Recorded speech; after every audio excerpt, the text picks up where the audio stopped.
My name is Jack Mihr. I've been a member of St. Paul's since 1984, my wife and I, Nancy. And since that time, we've seen many changes occur at St. Paul's. When Nancy and I were in our late 20s, we had two children at the time, and young, and we were off to church early in the morning. We usually would go to the early morning service, and normally we would forget our contribution envelope or something like that. When we would get to the point of contributing our money, we would look in the checkbook and there wouldn't be very much in there. So, we might give $5 or $10 or something like that.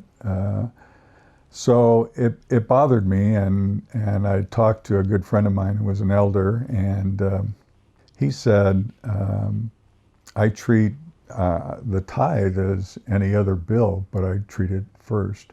I pay it first. And to me, that made such an impact on my life, and Nancy and I have tried to do that throughout our lives, and it's worked for us.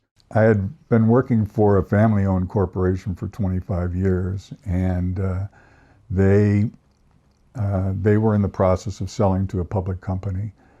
And when it came to fruition, I ended up being terminated from the family-owned company of 25 years. Fortunately, the public company was interested in hiring me, and so they hired me. But I ended up working for them for about 11 months, and then they terminated my employment, our whole level of management. It happens to a lot of people where they get terminated in their later years in life, and it's devastating. You just don't know what you're going to do. But fortunately for me, God played a hand in my life, and I was able to get the job at St. Paul's as their business manager and worked for 11 years. It was about a year after we had become members of St. Paul's in May of 1985 that the people of St. Paul's sat down with the city of Orange Unified School District, and we negotiated with the Orange Unified School District to buy the property for $1.8 million. One member individually was able to get the financing for us at 100% financing at an interest rate of 17%, which was common at that point in time. The people stepped out in faith. We had so many contributors that made all of this happen. It was a very tenuous time. It was very scary for us.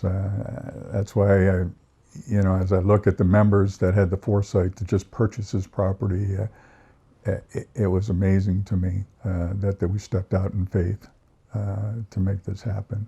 Well, Nancy and I, being retired, like all retirees, we're on a fixed income.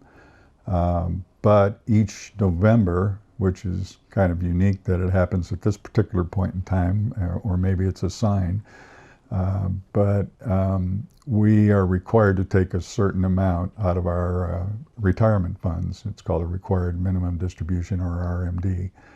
And we plan on using those funds within which to participate in the campaign.